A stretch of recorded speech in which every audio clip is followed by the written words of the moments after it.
পেটাঘাটিরে ওলটিলা কাঠ ବୋଝେଇ ଟ୍ରକ୍।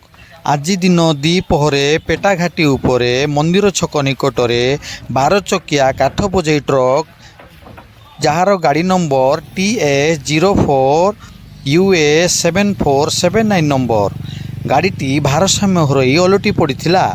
ସେଠାକାର ସ୍ଥାନୀୟ ବାସିନ୍ଦା ଡ୍ରାଇଭର ଏବଂ ହେଲ୍ପରକୁ ଉଦ୍ଧାର କରିଛନ୍ତି। ସୂଚନା ମୁତାବିକ କାହାର କୌଣସି କ୍ଷୟକ୍ଷତି ହୋଇନାହିଁ। News Odisha TV reporter Pradeep Kumar ନାୟକଙ୍କ ସହ।